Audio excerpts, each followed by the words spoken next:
creo que es las diferencias, ¿no? O cómo calificarían las propuestas de Keiko y de Pedro Pablo Kuczynski. Iguales, hay poca diferencia, considera un 32,6%. Son diferentes, esto es interesante. Rompe un mito, ¿no? Que son diferentes 41,9%. Totalmente diferentes 15,2%. Entre son diferentes y totalmente diferentes hay un porcentaje bastante alto. No sabe, no contesta 10,3%. Tiene 57% de personas que piensan que son diferentes o totalmente diferentes. Rompe el mito de lo que se asume que son dos candidatos iguales, ¿no? Hoy que son dos modelos como propuesta muy similares. No los ven igual. Aquí se rompe esta percepción, la gente tiene otra. Vamos con el siguiente cuadro.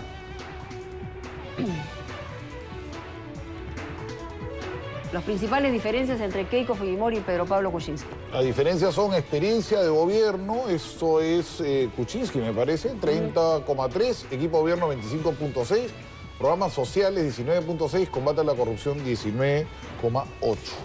Seguimos. A ver, tenemos que aparecer la velocidad del cuadro. ¿Cuáles dirías son las principales diferencias entre Keiko y Pedro Pablo Kuczynski? Sigue el mismo cuadro. Es el mismo cuadro, sí. En el caso del liderazgo es 17,5%, valores democráticos 17,1%, otros 8,9%, no sabe, no contesta 9,2%.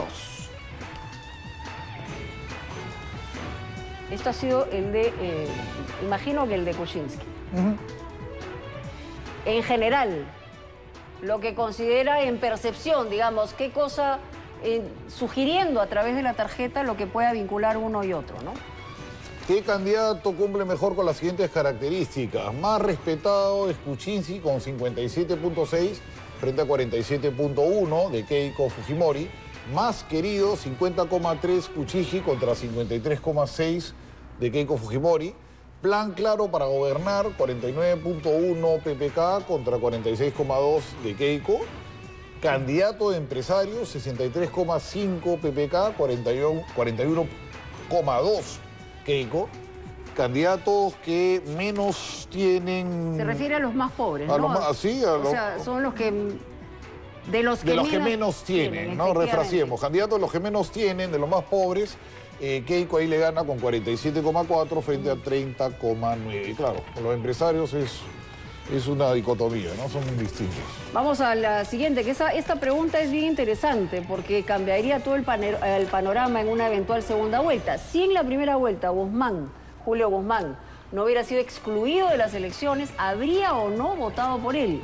Dice que sí, un 29,5%. Dice que no, un 60,9%. No sabe, no contesta, 9,6%. Sí, el romance electoral con Guzmán, mira, hubiera sacado un tercio. Un tercio, importante. Sorprendente. Bastante insólito. importante.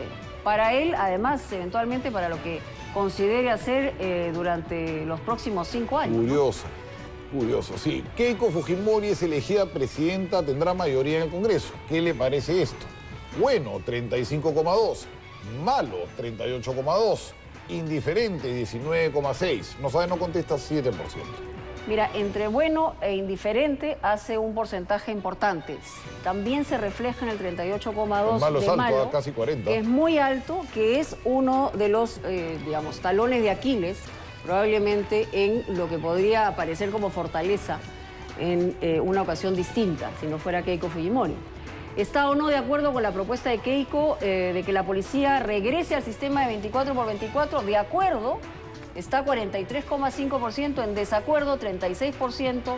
Hay un porcentaje alto que no sabe, no contesta y es el 20,5%. Sorprendente, ¿no?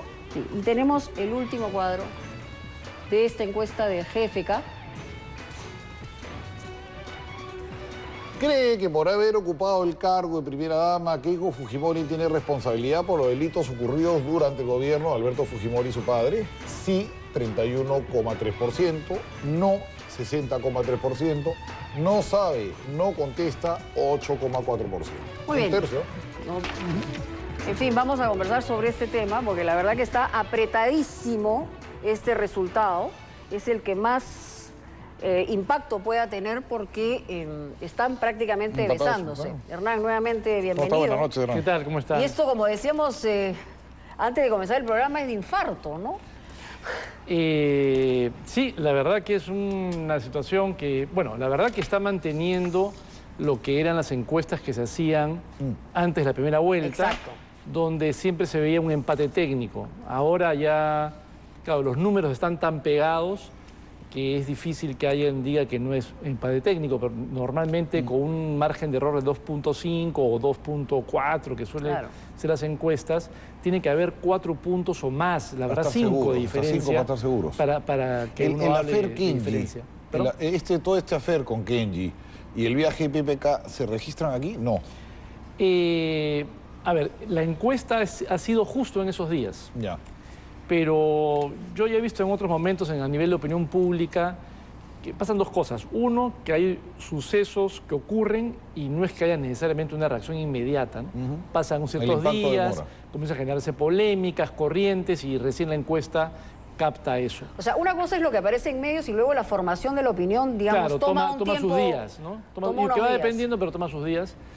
Y lo otro es que hay cosas que no tienen un efecto evidente, sino que son el efecto más bien de cuentagotas, ¿no? En la medida que algo se va dando y acumulando, ya va generando una cierta corriente de opinión, ¿no? Esto podría ser parte de eso. Parte de la encuesta y el 75% de la gente ya tiene el voto totalmente definido, es decir, que no cambiaría en ninguna circunstancia. Sí, hay una más o menos cuarta parte, un 24%, que te dice que o tiene una idea, pero que todavía podría cambiar, o que todavía no ha definido nada, ¿no?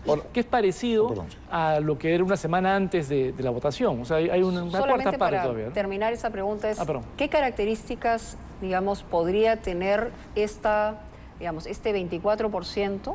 Podría estar en el voto rural, podría estar en el voto extranjero, podría, digamos, ¿de dónde podría provenir y hacia dónde podría ir, no? Sí. Mira, el extranjero no se mide acá, eso lo veremos recién el 5 de junio. Y acuérdate que en el extranjero lo que viene ocurriendo ya hace un tiempo es que va a votar solamente la mitad, ¿no? O sea, lo que impacta no llega ni al 2%, es 1 punto y pico. Con algo así tan apretado importa, ¿no es cierto? Pero digamos, es ahí el rango. Pero donde hay mayor porcentaje, tanto la encuesta como el simulacro indican lo mismo, mayor porcentaje de gente que está pensando, o otra forma de verlo, blanco nulo, ¿no? Viciado en general, eso se concentra básicamente en el sur, en oriente y entre urbano y rural, más en zonas rurales, ¿no? En zonas rurales llega al 30%. Tu representatividad es del 82.3. Así es. O sea, hay un 18% que no está cubriendo. Que está un poco oscuro, que no sabemos para dónde va, que es rural profundo, me imagino. En parte, no necesariamente, porque se cubre rural, ¿no es cierto? En general, es cuánto cubres tú a nivel del territorio general. O sea, es el 82, es respecto a todo, tanto urbano como rural. Ahora, el 26% ve a Pedro Pablo Kuczynski, digamos, más o menos dentro del porcentaje total como el mal menor. Sí. Y por otro lado, en el caso de Pedro Pablo Kuczynski, digamos que no tiene este voto duro, más bien él ha captado voto de diferentes y eventuales candidatos, es decir, tiene el voto prestado, ¿no? ¿Esto podía jugarle en contra a Pedro Pablo Kuczynski en términos, digamos, de una votación, dada tu experiencia en este tema? En general, la gente respecto a todos es 26% que te dice que sería votar por el menos malo. Si tú eso lo ves por candidato, eso se eleva un poco, es 29% que dice esto respecto a PPK y es un 24% que le dice respecto a Keiko, ¿no? Entonces, en ambos casos hay una percepción de que no es mi mejor opción, pero es lo que hay, digamos, ¿no? Ahora, pero se nota más eso en Pedro Pablo Kuczynski que en Keiko, porque el voto, digamos, de Keiko es más pro Keiko o pro Fujimori que lo que podría ser pro Pedro Pablo. Bueno, uno lo ve claramente en el hecho de que la gente que votó en primera vuelta, digamos, obviamente Keiko Fujimori ha mantenido, básicamente la gente que votó por ella, PPK igual, y toda la gente que no votó, digamos, por uno u otro, la verdad es que en su gran mayoría de lo que hemos hecho el análisis, alrededor de la mitad o un poco más se ha ido hacia PPK y más o menos una cuarta parte ha votado o está votando por Keiko Fujimori, y hay otra gente que está todavía en blanco viciado. Entonces, hay un poco una mayor proporción, en el caso del PPK, de un voto más prestado, vamos a llamarlo así, prestado, ¿no? Me llama la atención la gran batalla que se está librando. Una es Lima, que 48 tiene PPK contra 42 de Keiko. Y el centro, ¿no? Me sorprende, el centro PPK le gana a Keiko por casi 8 puntos. Sí. Es centro andino. Son los espacios... A mí por eso me parece interesante lo de Guzmán o lo que fue luego Mendoza, ¿no? O sea, desde el comienzo de la votación, acuérdense, ha habido una demanda de algo diferente, alguien que rompa con, digamos, el establishment, ¿no? Claro. Y, digamos, lamentablemente, en la cabeza ciudadana, parte del establishment es asociación a corrupción en la gestión. Entonces,